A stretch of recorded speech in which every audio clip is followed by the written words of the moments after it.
Welcome to part 3 of the Super Famicom Mario Brothers commentary. Yay! Yep, we're tackling World 3. It's a very short level. 5 minutes long if you die. Once. But yeah, it's nighttime. And lots of sparkly stars. Why are they sparkly? I have no idea why. Mario has his brother Luigi also in this game. I actually never bother showing him off. I'll play as him when I do Super Famicom Mario Brothers 2, which is also in the same collection as I showed off in the in part 1 of this playthrough. There is a problem with playing as Luigi in both games. Oh, and here's Hammer Brothers, the most annoying enemies in a game you'll ever see. I make it look easy.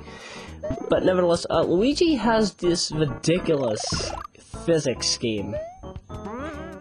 And I failed to hit the springboard. In fact, it's much harder to do things as Luigi. Like, he runs faster, he jumps higher and faster. In fact, in Mario Forever, they sort of joke about this by having an item called the Jumping Louie. It's this jumping green ball with a happy face on it. And right off the bat, you know this is an awful ability, because, first off, it makes Mario jump higher and faster, as shown before, but the physics for it are just god-awful. There's no way that you'll be able to get through Super Famicom Mario Bros. 2 because of, just because of that one problem. And me showing off the Firefly in action. Luigi does have different color schemes, especially in this game, because it's defined that Luigi has purple. For some reason, he has purple suspenders and a green shirt. But yeah. But as I'm going into this, Luigi does have a whole bunch of side quests too. Like if you ever have played the Mario series franchise, you probably should get games. Well, it's an educational game. It's probably one of the most ridiculous too. If you ever played Mario is Missing, whether you played it for the Famicom, Nintendo Entertainment System. Pardon me, I've been having this horrible cough. Super Nintendo or Super Famicom. It's just it's a great game if you want to learn about stuff, but you would think with a game called Mario is Missing, if it was Luigi in Mario is Missing, people probably wouldn't have played the game, but alone people actually find the game to be very unuseful, unplayable. In fact, this is exactly why we need Luigi in a proper platformer, aside from a hack of Doki Doki Panic made by Nintendo of Japan. Oh god, how much I despise Super Mario Bros. 2 in the US, just because of that one problem.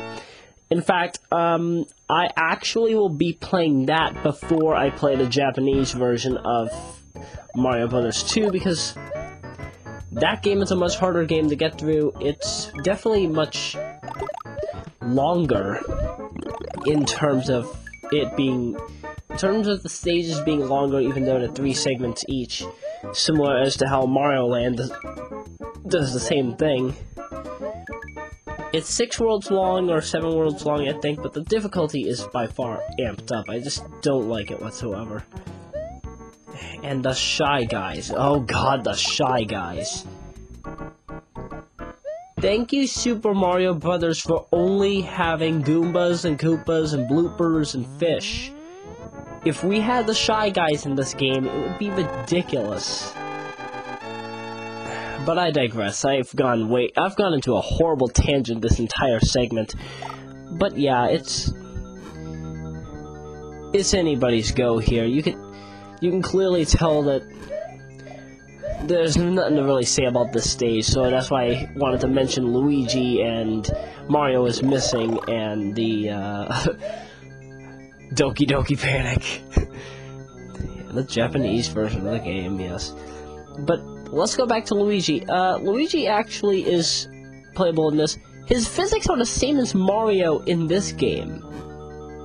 Why did they switch it so that Luigi is harder to play as in Super Mario Brothers 2 ownage by fire.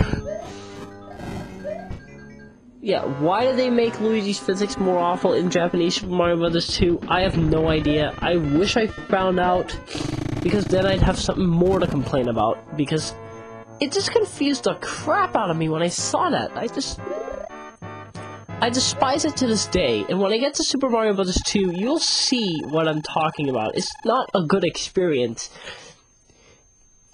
In fact, if I did decide to play the game, like, thoroughly, without whatever, it's just ridiculous after a while. Hang on. And as far as I know, Luigi doesn't have any good physics again until Super Mario Advance. So, with that said, it's a pretty awful ride for Luigi here and there. But what am I complaining about? It's a Mario game. Every Mario game has had bad physics. Okay, Sunshine and the Galaxy series is okay. Those games are fine. Huh. And it's surprising how they use the same engine for Mario 64 for every single other game. But I'll get into that when I get into part 4. I don't want to make this much more of a tangent than it already is. And, oh hey, look, it's that purple forest screen, so I guess I should turn off the commentary. I'm sorry, I'm just being stubborn, sorry. Pardon me on that one. Anyway, toodles.